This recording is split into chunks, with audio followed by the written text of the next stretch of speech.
Olá! Hoje a gente vai mergulhar numa das histórias mais incríveis de resistência aqui das Américas. É a saga do Quilombo dos Palmares. Um verdadeiro reino mesmo, construído por gente que se recusou a viver acorrentada. Pois é, essa é a grande questão, né? A pergunta que está no centro de tudo. Como é que se enfrenta um sistema que parece invencível? Diante daquela brutalidade toda da escravidão no Brasil colonial, como foi possível não só, sobreviver, mas ir além, criar um mundo alternativo, um refúgio de liberdade? Vamos investigar como isso aconteceu. Para a gente entender a dimensão do que foi Palmares, primeiro a gente precisa dar uma olhada no mundo de onde essas pessoas fugiam. Era um sistema construído sobre correntes literais e simbólicas, uma máquina de exploração implacável.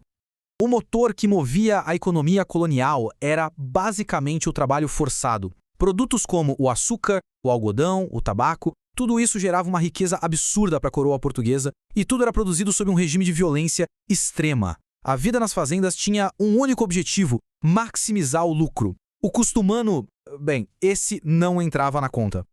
O dia a dia era uma luta constante só para se manter vivo. As senzalas superlotadas, sem condição nenhuma de higiene. A comida, muitas vezes, era o mínimo para não morrer de fome. E a violência era uma ferramenta de controle, usada todos os dias. Mas talvez a tática mais cruel de todas fosse a separação das famílias. Era uma estratégia, para quebrar os laços, para quebrar o espírito de qualquer um.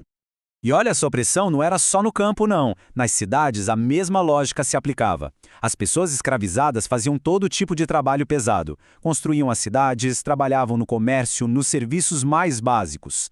A brutalidade era a mesma, só mudava o cenário.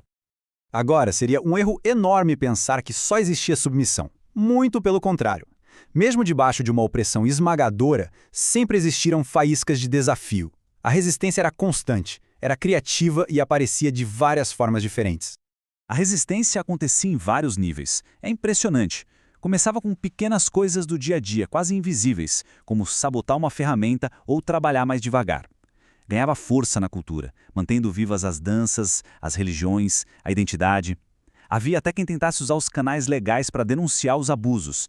E, claro, tudo isso culminava nas grandes revoltas armadas e principalmente nas fugas. A fuga era a expressão máxima de que a liberdade não era negociável.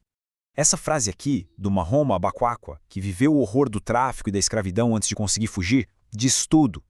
Ela resume a mentalidade que alimentava essa luta. A morte era vista como melhor do que uma vida sem dignidade nenhuma. E para onde iam muitos dos que conseguiam fugir? Eles formavam quilombos. É muito importante entender que os quilombos não eram só esconderijos. Eram, na verdade, projetos de uma nova sociedade. Eram espaços onde a liberdade era construída e defendida todo dia, em comunidade. Um desafio direto à ordem colonial. E isso nos leva, então, ao auge da resistência organizada, ao nome que ecoa até hoje na nossa história. Vamos, então, mergulhar em Palmares, o mais famoso, o maior de todos os quilombos. Palmares não era um vilarejo, era praticamente uma nação. Parem para pensar nesse número. 20 mil. 20 mil habitantes. No seu auge, Palmares tinha mais gente que muitas cidades importantes do Brasil colonial da época. Era uma potência de gente, uma potência política, uma potência militar, e que durou quase 100 anos. É algo extraordinário. E essa capacidade de resistir por tanto tempo tem muito a ver com a geografia. Palmares ficava na Serra da Barriga, uma região super estratégica.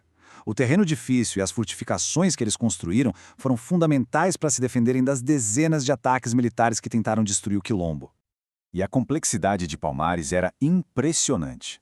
Não era um acampamento improvisado de jeito nenhum. Tinha uma estrutura política com várias aldeias, os mucambos, que eram coordenadas por um conselho. A economia era diversificada, eles plantavam de tudo e até faziam comércio com as vilas vizinhas. Palmares era, ao mesmo tempo, um caldeirão cultural e uma fortaleza militar muito bem organizada.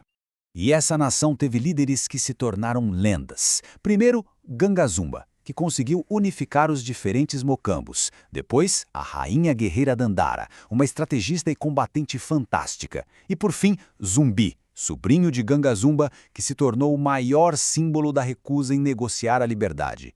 Ele a defendeu até as últimas consequências. A destruição de Palmares em 1695 não foi o fim da história, de jeito nenhum. Na verdade, foi o começo de um legado poderosíssimo, uma semente de identidade e de resistência que continua viva até hoje. Essas comunidades eram, acima de qualquer coisa, espaços de reconstrução. Eram lugares para reerguer a vida, para refazer os laços que foram rompidos, para preservar a cultura africana no meio de um mundo que tentava apagar tudo isso.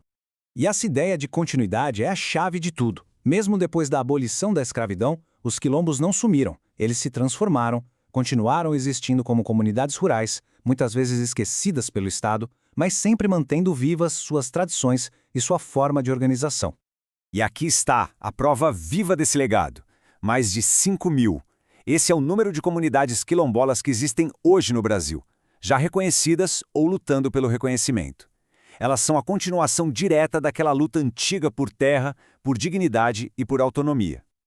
Então, por que essa história toda importa tanto hoje? Primeiro, porque os quilombos guardaram e protegeram a herança cultural africana que forma o Brasil. Segundo, porque Palmares nos ensina sobre o poder da organização, da união contra a opressão.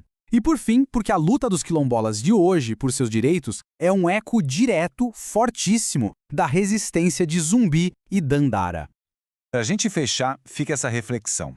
Palmares não foi só uma fuga, foi um projeto de sociedade. Foi a prova, durante quase 100 anos, de que mesmo nas piores condições possíveis, a liberdade, quando é defendida em comunidade, consegue florescer. E mais, ela cria raízes tão profundas que nem o tempo consegue apagar.